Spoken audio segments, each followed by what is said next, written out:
You wonder why they rise while you remain still. You call it unfair, corrupt, unjust. You say the world rewards greed and punishes honesty, but that is not truth, it is comfort. The world rewards strategy. It rewards calculation. It rewards those who understand the hidden anatomy of power, even in the currency of money. Money is not moral. It does not bend toward justice. It obeys gravity, the gravity of power, perception, and control. It flows to those who appear indispensable, to those who can command attention, orchestrate fear, or manipulate belief. Those who understand this never chase money. They position themselves where money must flow. You remain broke not because you lack effort, but because you misunderstand the game. You think the game is about labor. It is not. The game is about leverage. The poor work. The rich maneuver. The poor seek fairness. The rich seek advantage. You call it manipulation. They call it strategy. Money has no loyalty, no conscience. It gravitates toward order, control, and confidence. Those who master perception can command value out of nothing. Those who wait for merit to be recognized will starve in silence. The powerful do not ask to be paid. They make themselves impossible to ignore. They understand that wealth is not only the sum of coins, but the sum of influence, the ability to bend outcomes without touching them directly. You have been taught to work hard. They were taught to think coldly. You seek approval. They seek control. You chase validation. They construct narratives. One builds reputation. The other builds empires. Understand this. In the marketplace, virtue is currency only when it can be traded for power. Integrity without influence is ornamental, admired, but ignored. Those who get rich study people, not prices.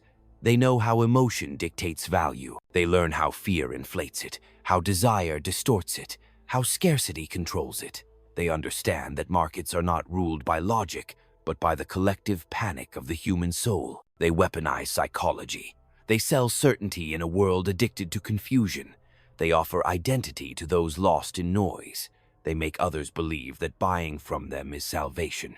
And you call it marketing, unaware it is the oldest form of governance, ruling the mind before ruling the body. You think wealth is built by creating. They know it is built by controlling what others create. You think success is about fairness.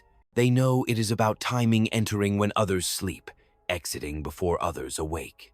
You think patience is virtue. They know hesitation is death. You wait for opportunity. They manufacture it. You pray for stability. They thrive in chaos, because chaos, to the prepared mind, is currency. When others panic, the realist collects. When others fight for justice, the strategist builds control. They understand that the world is not divided between good and evil, but between those who act and those who justify inaction. The broke cling to ideals because ideals are cheap. The powerful trade them when convenient. They understand that morality without results is impotence disguised as virtue. To rise, you must think like a ruler, not a servant. You must learn to move people, not pity them. You must see beyond surface kindness to the hidden war of interests beneath every handshake. Every alliance conceals ambition.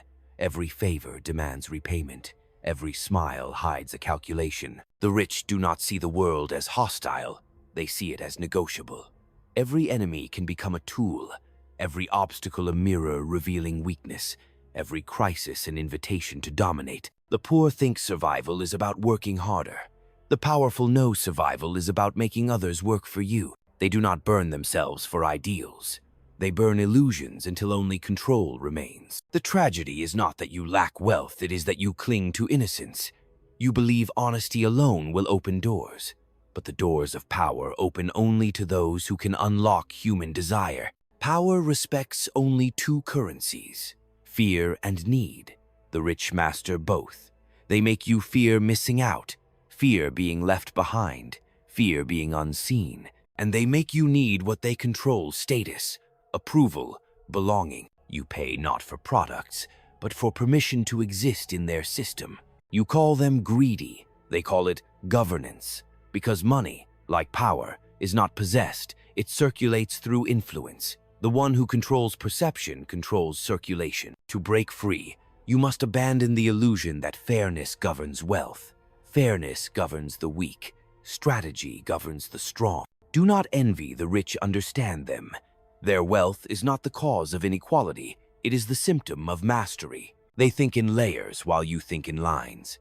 They plant in winter, harvest in summer, and disappear before the storm. They understand the seasons of opportunity. You mistake every season for struggle. They do not show emotion in negotiation. They do not reveal need. They never fight battles that don't bring territory. They speak less, observe more, and act when silence has softened resistance. To them, business is not trade, it is conquest by consent. They win wars without blood, building empires of dependence where others believe they are free. And you, if you wish to rise, you must study not their possessions but their perspective. Learn how they detach from sentiment, how they use others' ambition to move their own agenda, how they turn rejection into leverage. They understand that success is not the reward of goodness, but the weaponization of perception. They cultivate an image of virtue to conceal the machinery of advantage. They smile to disarm, flatter to disorient, concede to win later. To them, power is not loud, it is surgical. Wealth is not displayed, it is disguised. Control is not taken, it is offered, only to be reclaimed quietly when trust is established. You stay broke because you act with emotion. They get rich because they act with calculation. You seek security, they seek control. You wait for permission, they create necessity. Every empire begins with one decision: to stop playing by rules made to keep you small. Not to destroy morality, but to understand that morality, when naive, becomes a cage built by those who already won. The powerful are not heartless, they are disciplined. They feel deeply but choose selectively. They understand that emotion is fuel, not compass. That pity, when misplaced, destroys. That mercy, when premature, breeds rebellion. If you wish to command, you must learn to restrain the heart until it serves the mind. You must become both serpent and dove, the tactician and the illusion of innocence. Do not seek to be loved before you are respected. Love follows power. It never precedes it. Respect endures where affection fades. Wealth, too, obeys this law. It comes not to those who beg for it, but to those who command the structures that define it. The state, the market, the algorithm, all bow to those who understand their pulse. To master money is to master human nature. It is to see that greed is not a flaw, but an engine, that envy is not weakness, but a force to be guided, that pride is not sin, but leverage when disguised as humility. Do not moralize power, study it. Do not curse wealth, decode it. For those who understand the laws of manipulation, fear, and appearance will never again kneel to the illusions that keep others poor. The rich are not always virtuous, but they are rarely naive. The poor are not always foolish, but they are often sentimental. Between these two lies the true art of survival, the cold clarity to act in a world that rewards illusion and punishes hesitation. You will remain broke until you learn that money is not made, it is moved, and those who move it are not gods. They are merely realists who understood that wealth, like power, is never earned, it is taken from the hands of the distracted. So ask yourself, not why they are rich, but why you still play by rules written to keep you dependent. The rich write the laws of movement, the poor live by the ethics of stillness, and if you wish to escape, you must learn to see through both. You must learn that the world does not care who deserves it, only cares who decides. For in the end, fortune favors not the good, nor the strong, but the shrewd. And every coin in circulation carries the face of the one who dared to understand this truth first. The greatest illusion of poverty is the belief that work alone redeems. You have been told that effort guarantees reward, that persistence ensures justice, that patience attracts prosperity. But effort without intelligence is slavery disguised as virtue. The world does not pay for sweat, it pays for control. The one who directs the work of others reaps the harvest of their exhaustion. Those who labor without strategy become instruments in someone else's symphony of power. You think money is earned, it is not. It is extracted, transferred, commanded. Those who understand the laws of influence take it from those who believe the world is fair. The rich are not playing the same game. While you chase comfort, they chase leverage. While you measure success in days worked, they measure it in mind's control. They know that to own wealth, one must first own attention. Every empire begins not with conquest of land, but of perception. The new thrones are digital. The new crowns are networks. He who shapes what others believe owns what they will pay. You work within the illusion. They design it. You argue about morality. They shape the conditions under which morality itself is debated. The poor dream of freedom. The powerful sell them the definition of it. Wealth, like power, demands distance. Those who wish to control must never appear desperate. The more one desires money openly, the less one receives it. Desire, when exposed, becomes weakness. The truly powerful do not chase, they attract. They make others compete for their approval, their attention, their time. This inversion of pursuit is the first rule of mastery. When you seem unbothered, you create scarcity. When you create scarcity, you create value. And when others crave your presence, your silence becomes more profitable than their noise. You remain broke because you think transparency is trust. But in truth, transparency is exposure, and exposure is vulnerability. The wise conceal their intentions as a king conceals the movement of his troops. The market rewards mystery because mystery breeds curiosity, and curiosity commands attention. Every product, every brand, every fortune built on the psychology of controlled revelation. The richest understand that people pay not for the thing itself, but for the meaning wrapped around it. They sell symbols, not substances, illusions of superiority, promises of belonging, whispers of transcendence. The common man waits for permission. The ruler manufactures necessity. The poor seek comfort. The rich exploit discomfort. For the masses crave stability, and the powerful sell it to them in fragments, jobs, security, validation, each piece just enough to keep them loyal, never enough to make them free. Dependency is the true currency of the rich. They know the value of fear better than gold. A fearful population consumes predictably, obeys quietly, and doubts itself completely. To keep the many obedient, you need not chains, only uncertainty. You think freedom is the absence of control. They know freedom is the mastery of it. The one who understands fear can sell safety. The one who understands guilt can sell redemption. The one who understands vanity can sell status. And every transaction is a confession of weakness, an admission that someone else holds what you crave. This is how power disguises itself, not as tyranny, but as service. The powerful do not shout commands. They whisper options. They let you choose your own submission and call it progress. Look around. Every empire cloaks itself in benevolence. Every corporation pretends to serve the people. Every politician speaks of justice while calculating advantage. The most efficient way to dominate is to convince the ruled that they are free. And so the rich design choices that lead to the same master. They let you vote between illusions, buy between brands, argue between ideologies, all crafted by the same architects. This is not conspiracy. It is competence. You remain broke because you refuse to see that the board was built long before you arrive. The powerful understand that perception is the only true property.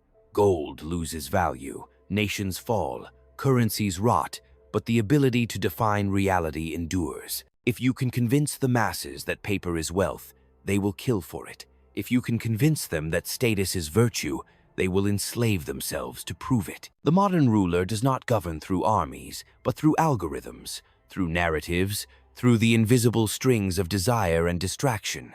He controls not bodies, but minds that voluntarily surrender. To rise, you must stop seeing wealth as a reward for goodness. Wealth is the residue of strategy, the fruit of understanding what moves others and moving it before they do. You must see people not as obstacles or enemies, but as instruments. Every conversation, every alliance, every rivalry an opportunity to test control. The rich do not waste time on emotion. They harvest it. They know that anger clouds judgment. Pity breeds compromise, and hope distracts from preparation.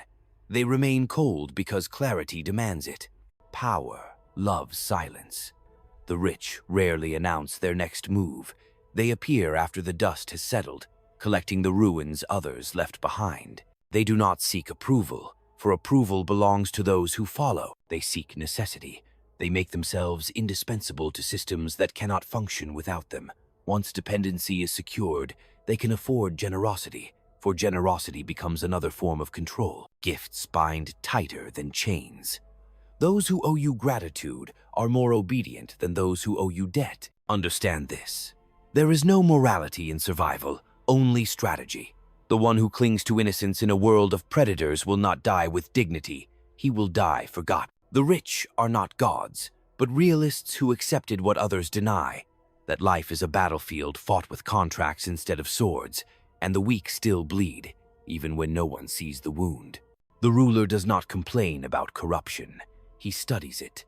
He learns the angles of compromise, the art of delay, the dance between legality and deceit. He knows when to appear righteous and when to remain silent. He understands that justice is not truth. It is the weapon of whoever controls the narrative. The law is not morality. It is the illusion of order used to maintain power. You remain poor because you seek purity in a world that rewards cunning. You want to be liked more than respected. You want to appear good rather than be effective. You fight battles for honor while the powerful rewrite the meaning of victory. The game is not rigged, it is simply ruthless. And ruthlessness is not cruelty. It is clarity without illusion. To think like the rich, you must first detach from sentiment. Feel, but do not let feeling command you. Care, but never for free. Help, but only when it aligns with strategy. Every action must be an investment, not an indulgence. The poor act from reaction, the powerful act from design. The poor spend to feel alive, the rich spend to expand control. The poor seek pleasure, the rich seek positioning. The truth is simple. Wealth belongs to those who understand how to translate human nature into systems, desire into commerce, emotion into loyalty, belief into obedience. The rich do not invent reality, they edit it. They rewrite meaning, reframe suffering, repackage ambition, and the masses thank them for it, never realizing they are paying for their own captivity. You can blame them, but blame is the weapon of the powerless. The rich do not blame, they adapt. When betrayed, they learn. When defeated, they calculate. When cornered, they reinvent. To them, every loss is tuition, every setback a reconnaissance of weakness. They know the mind that never suffers will never rule, for comfort breeds blindness. You remain where you are because you confuse movement with progress. You hustle, but without direction. You work, but without strategy. You hope, but without structure. The rich operate in silence while you broadcast your intentions. They build networks while you chase followers. They trade influence while you seek applause. They understand that true power thrives in invisibility. The less others see, the less they can resist. Money does not change people, it reveals their hierarchy of values. When a man gains wealth, he does not become corrupt, he becomes visible. You see what was hidden beneath the pretense of poverty. The rich know this, and so they cultivate their corruption as discipline. They practice restraint not out of morality, but out of necessity. A reckless ruler loses faster than a poor one. In the end, the true difference between you and them is not opportunity, it is perception. You see the world as something to endure. They see it as something to engineer. You live by rules, they write them. You seek fairness, they create terms. You beg for stability, they sell it. The lesson of power is cruel but pure. The world belongs not to the deserving, but to the decisive. The one who understands this no longer prays for fortune, he becomes it. You tell yourself that you are honest, that you deserve more because you have worked hard, suffered long, stayed humble. But the world does not hear the cry of the humble. It hears the signal of those who know how to amplify their voice, those who speak in the language of consequence. The rich do not beg for recognition, they command attention by making themselves necessary to the machinery of others' desires. They understand that visibility without control is exposure, and exposure without leverage is suicide.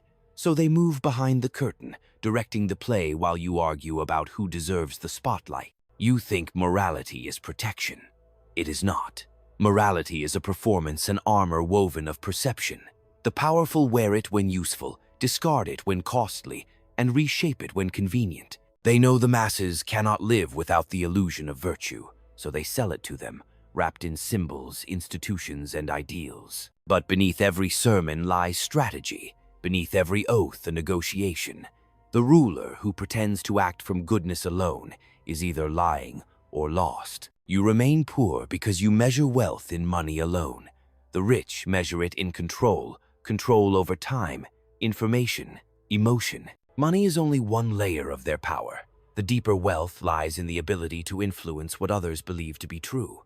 When you think you are choosing, they have already limited your options. When you think you are winning, they have already decided the game. They do not fight battles, they set the terms of peace. They understand that chaos is not the opposite of order, it is its foundation.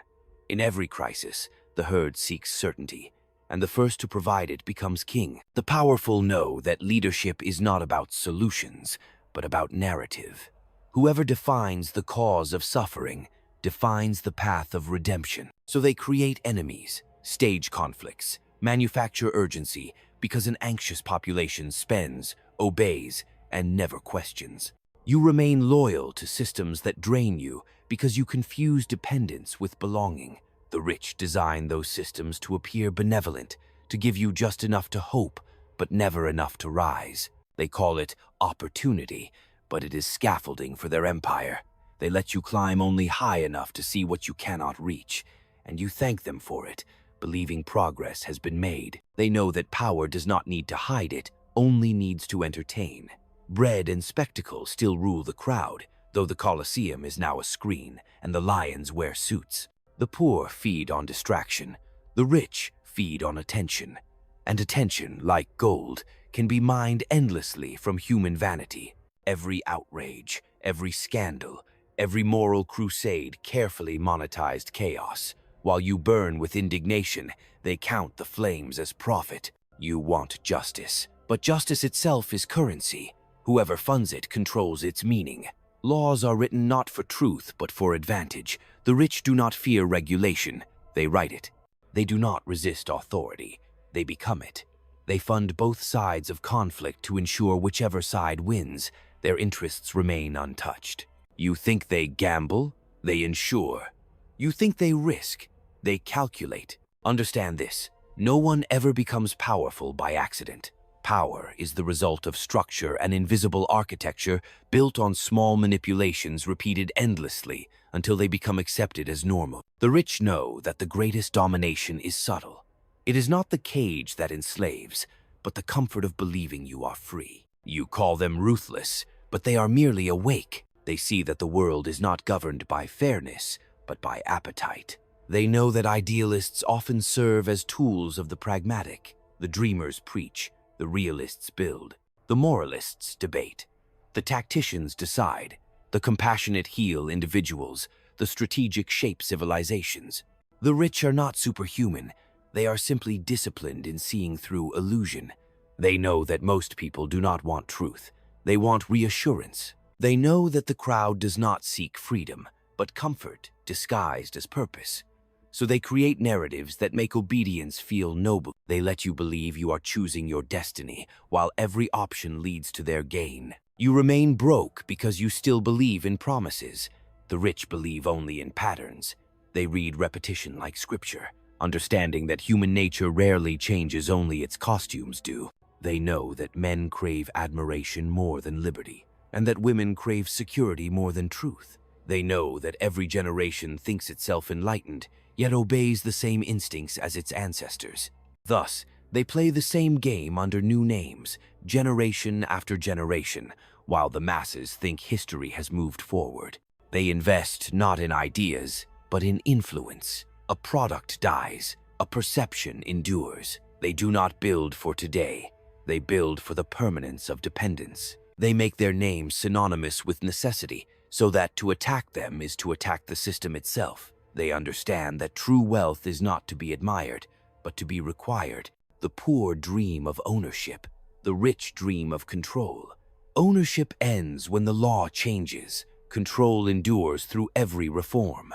The ruler who truly understands this never resists revolution, he funds it. Because power is not lost when thrones fall, It simply changes costume. The same minds that financed monarchs now finance democracies, and the same instincts that crowned kings now elect them. The poor think they toppled empires.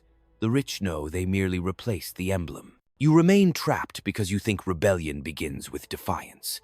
The rich know rebellion begins with understanding. To overthrow control, one must first see its invisible form, the narratives, the habits, the appetites that keep you predictable. If you can be distracted, you can be directed. If you can be flattered, you can be used. If you can be offended, you can be controlled. The rich learn to suppress such vulnerabilities. They become masters of response, never slaves of reaction. They know silence is a weapon, timing a blade. They do not reveal strength until it serves advantage. They understand that patience is not weakness, it is camouflage. Every move is measured, every word weighed, every alliance conditional. Their discipline is not born of morality, but of purpose. And purpose, when unclouded by sentiment, is the sharpest instrument of power. You ask how they sleep, knowing they manipulate the world.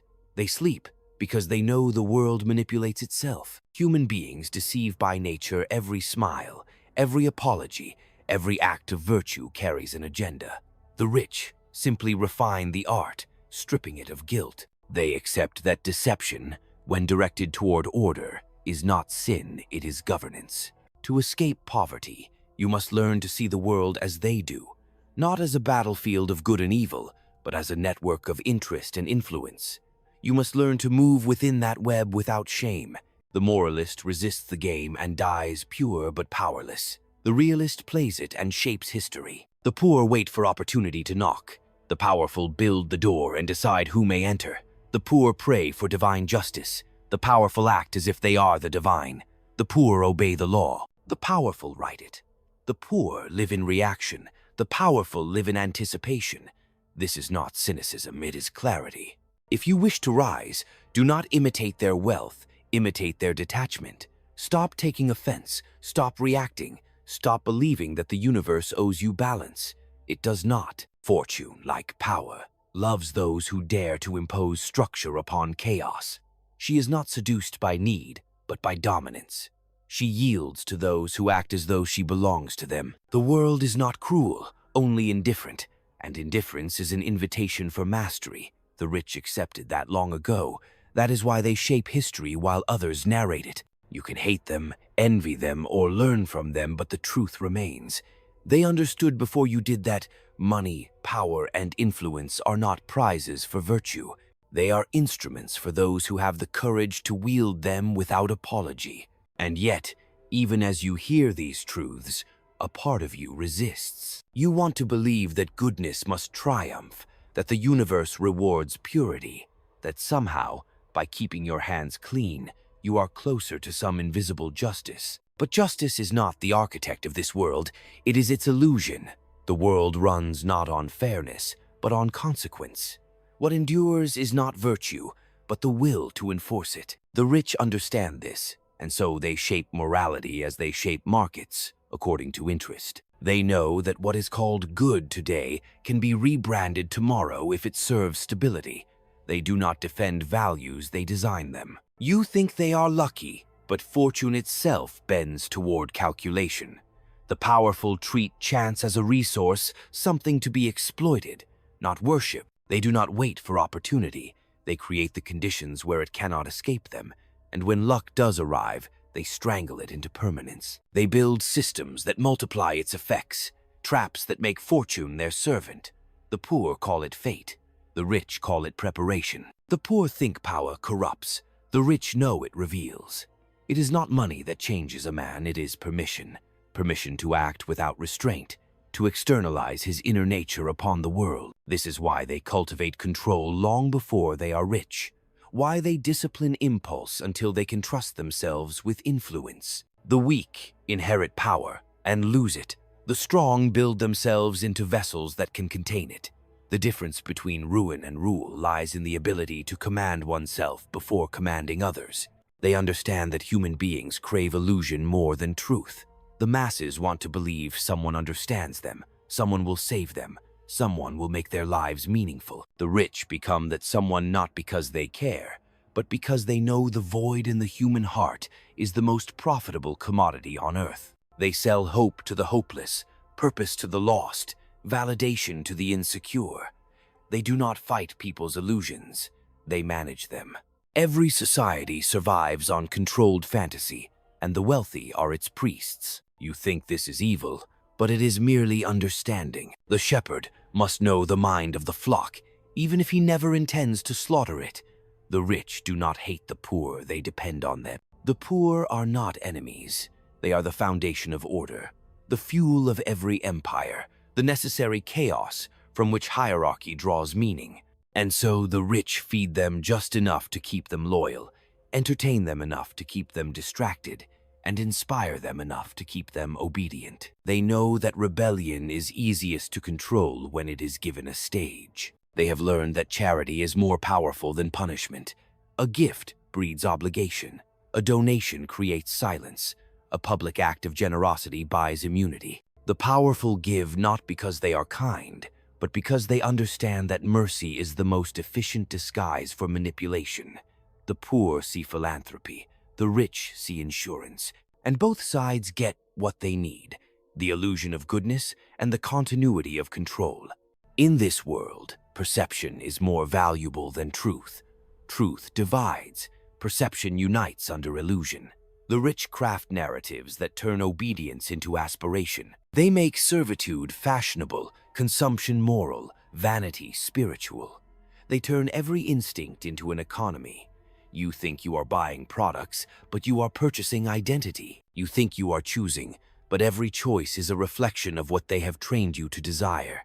You think you are free, but freedom has been redesigned into a marketplace, and you are the merchandise. They know that attention is the new gold. Whoever commands it controls not only the flow of money, but the rhythm of reality. The modern ruler does not need armies, he needs algorithms. He governs through distraction, controls through dopamine, enslaves through entertainment. He does not force obedience, he engineers consent. The poor consume their own chains and call it content. You remain broke because you still confuse expression with influence. You think to speak is to be heard, to post is to exist. But the noise of the world is not power, it is theater. The rich do not perform, they produce the stage. They own the platforms where the crowd screams, and in owning the noise, they control its meaning. They understand that the one who moderates the conversation controls the revolution. They do not fear criticism because they built the arena where it takes place. They let you protest, for every rebellion inside their system becomes a performance that sustains it. They do not censor, they curate. They do not silence, they redirect. They allow outrage to exhaust itself against walls of abstraction, knowing that emotion without structure cannot threaten power. You rage, they reorganize. You march, they monetize. You expose, they expand. They see human nature as predictable as physics. Lust, fear, vanity, envy, each a lever. Pull them in sequence, and the masses move exactly as intended. The rich do not conquer bodies anymore. They conquer attention spans. They no longer build fortresses, they build habits. And those habits become invisible prisons. To escape, you must become what they fear. Unpredictable. A mind that cannot be manipulated. A will that cannot be purchased. But to reach that level of autonomy requires what few are willing to endure: detachment. The poor seek comfort in identity. The powerful seek freedom from it. The more labels you wear, the easier you are to control. The ruler wears masks, never faces. He shifts his form according to the audience, and in doing so, he remains untouchable. You still think authenticity is a virtue. The rich know it is a liability. The world rewards performance, not sincerity. Authenticity belongs to those who cannot adapt. The powerful shape themselves as water taking the form that the vessel of opportunity demands. They are honest only when honesty serves strategy. Their truth is fluid, guided by consequence, not conviction. This is the cold genius of realism, to see morality as a tool, not a chain. To see human weakness not as sin, but as resource. The rich do not despise corruption, they study its patterns. They understand that to rule others, one must first master one's own corruption. shape it, direct it, disguise it. They turn vices into virtues by changing their names. Ambition becomes vision. Manipulation becomes leadership. Exploitation becomes innovation. The poor hear new language. The rich see the same ancient art perfected. You remain broke because you want truth to be beautiful. But truth is not beautiful, it is useful. Those who understand this rule the world. Those who deny it decorate its prisons. You can keep believing in fairness, or you can learn the architecture of control. Every system is designed to serve someone. If you do not know who that is, it is not you. To rise, you must stop worshiping morality and start studying mechanics. You must see life as a chessboard, not a sermon. Every move you make should serve a long-term position. Every word, every silence, every alliance should be deliberate. The rich never act without purpose. They may smile, but their minds calculate. They may yield, but their will remains firm. Every concession is a trap disguised as diplomacy. They know that the appearance of virtue is more profitable than its practice. The crowd forgives anything if it is well framed. Reputation is currency, and reputation management is warfare. The poor seek to be righteous. The rich seek to appear righteous. They hire morality as a costume, and the world applauds their performance. You want to know why you stay broke? Because you still believe that honesty guarantees reward, that good intentions protect you, that fairness will find you if you wait long enough. But power is not a god, it is a predator. It does not bless, it hunts. And only those who learn to hunt in return will ever be free. The rich have already accepted that truth. They stopped asking permission to win. They stopped apologizing for ambition. They stopped confusing humility with weakness. They realized that in a world built on perception, the most dangerous man is the one who understands both virtue and vice and can use either without hesitation. That is the essence of Machiavelli's wisdom reborn. Not cruelty, not cynicism, but lucidity. The clear-eyed understanding that human nature does not change, only its disguises do. The man who sees through those disguises does not curse the game, he masters it. And mastery, in every age, remains the only true wealth. Consider the man who builds an empire not from invention, but from illusion. He sells air wrapped in confidence tokens, trends, currencies without anchor, and yet the crowd worships him as visionary. Why? Because he understood the ancient rule. People do not buy reality, they buy the promise of it. They will invest their last coin in a dream if it is spoken with enough certainty. The merchant who masters performance will always outrun the one who worships product. It was never about value. It was always about persuasion. Look at the politician who promises reform while negotiating with the very men he vows to defeat. His public virtue is performance.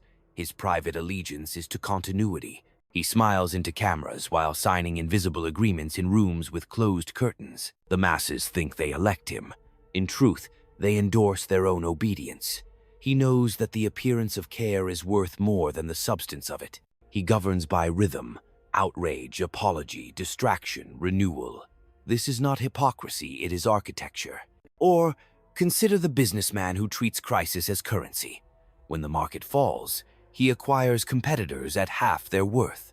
When others cry ruin, he whispers expansion. He understands that chaos is a ladder built from the fear of lesser minds.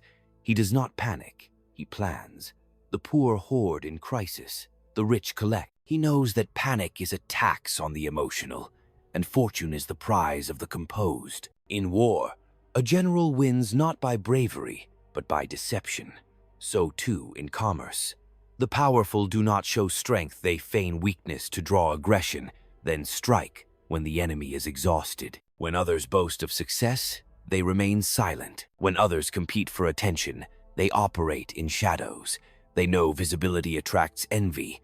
Envy breeds alliances, and alliances erode control. The wise man learns to win quietly. The most dangerous victory is the one no one notices.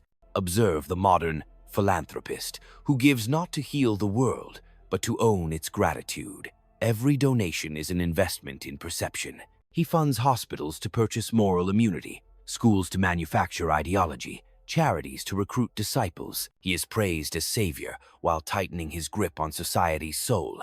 He does not buy virtue, he rents reputation. The people believe they are being rescued, never realizing their savior now owns their conscience. Study the employer who understands the secret economy of emotion. He pays his workers not only with money, but with validation. He calls them family, praises their loyalty, celebrates their sacrifice. He feeds them words instead of power, dreams instead of equity. They leave exhausted but proud, enslaved but smiling.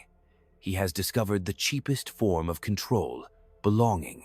When men believe they are part of something greater, they will endure exploitation with a song in their throat. Think of the strategist who never argues.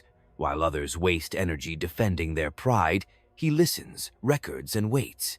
Every argument reveals a weakness, every anger, a map of insecurity. He gathers these fragments and turns them into leverage. When the time comes, he does not shout. He whispers the right word at the right moment, and entire rooms fall silent. The poor seek to be right, the powerful seek to be effective. Consider the artist who markets rebellion to the very system he claims to hate. His outrage is profitable, his defiance commodified. Every song against power feeds the machine he condemns.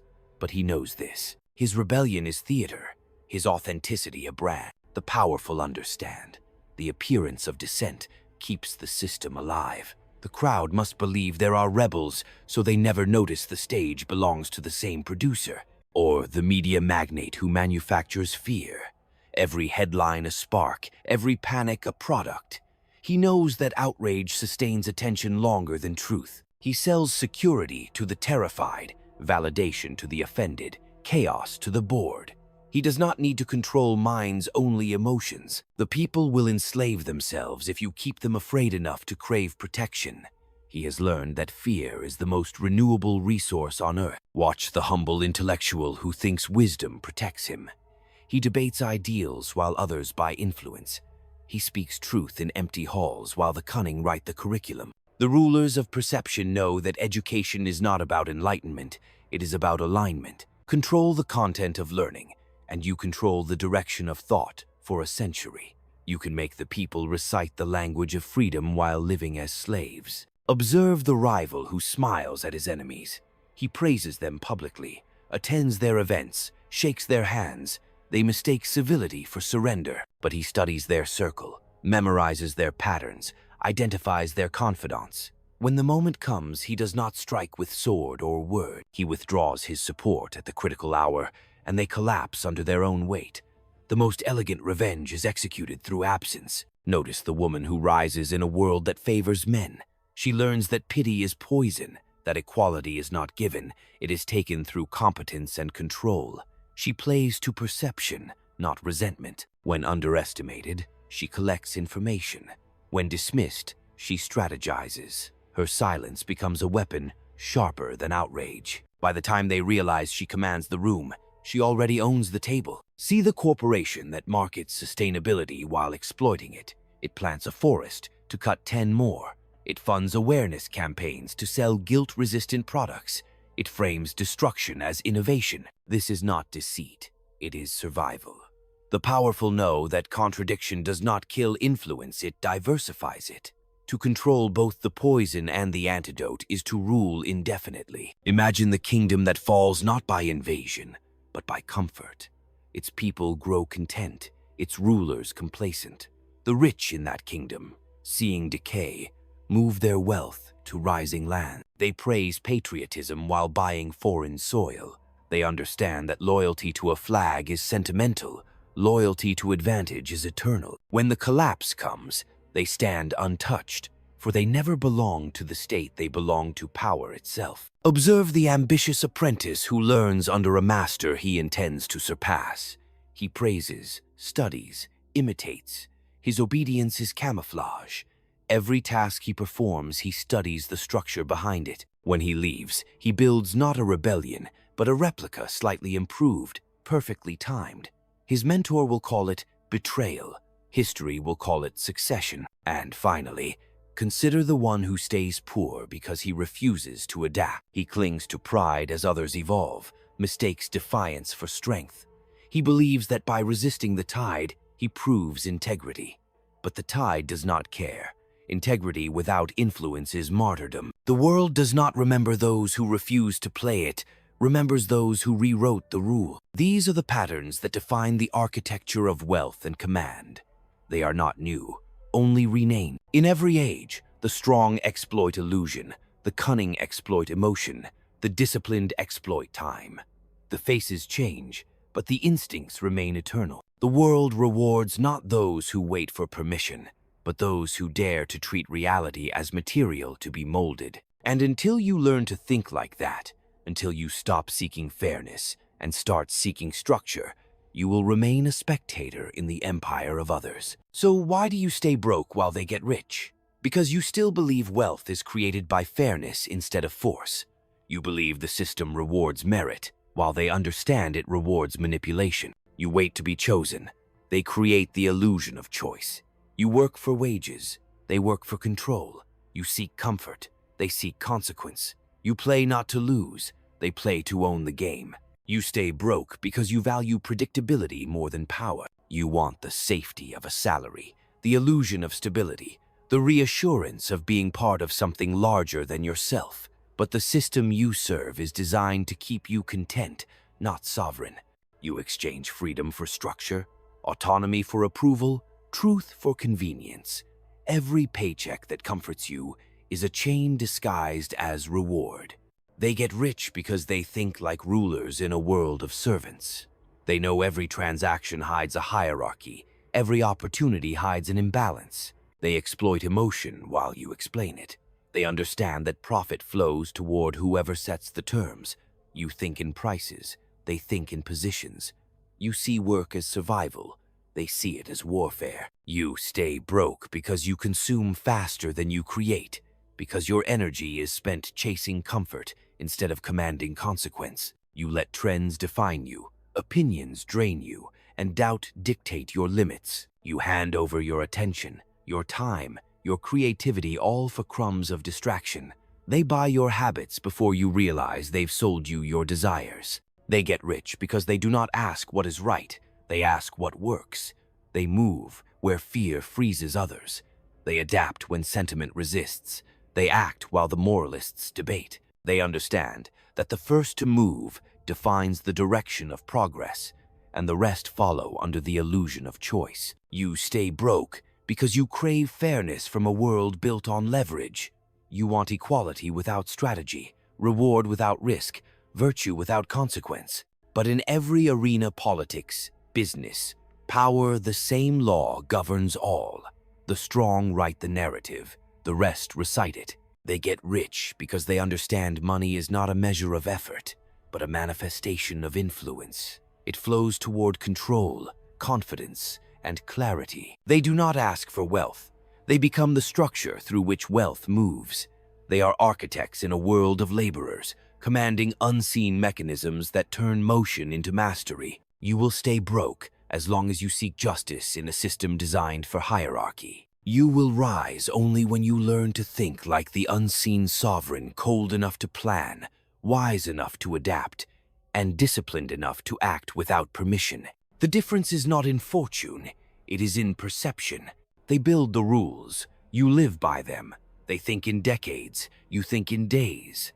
And until your mind ceases to serve, you will remain ruled by those who understood long ago that in this world, money is never earned, it is taken, shaped, and claimed by those who dare to see through the illusion of fairness. The truth is brutal, but it will set you free only if you dare to face it. You stay broke because you live within boundaries others have drawn for you. You obey laws of comfort disguised as morality.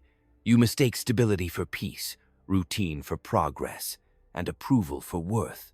You measure success by applause instead of autonomy. You wait for permission from a world that has already moved on without you. The rich broke those boundaries long ago. They saw that the system was not sacred, it was negotiable. They stopped playing by the rules and started writing them. They realized that money is not power, it is the echo of it. Power is perception, and perception belongs to those who dare to shape it. They stopped asking what the world would give them, and asked instead, what does the world need that only I can command? You want wealth, but you still think like the worker. You ask how to earn more instead of how to own more. You chase reward instead of designing consequence. You serve ideals that feed your pride, not your position. You seek to be understood while they seek to be indispensable. That is why you stay broke, not because you lack ability, but because you still play with conscience while they play with control. To rise, you must strip away the illusions that make poverty comfortable. You must abandon the belief that goodness alone will be rewarded. You must learn to use discipline as a weapon, not a virtue, to wield patience as power and silence as strategy. You must stop measuring yourself by effort and start measuring by influence. The moment you understand that wealth begins in the mind, not in the market, you will begin to see what they see, that every interaction is negotiation, every favor is leverage, every belief is an investment, and every weakness can be monetized by someone who understands its pattern. You will only rise when you stop worshiping the fairness of the game and start studying the geometry of power. For the rich are not different in kind, only in clarity. They saw the illusion first, and they chose to master it. And so, if you wish to escape, do not beg for change, become the force that demands it. For the world does not pay the good, nor the faithful, nor the obedient. It pays the lucid, the few, who understand that in the empire of perception, wealth belongs to those who dare to see the machinery of power and call it by its true name.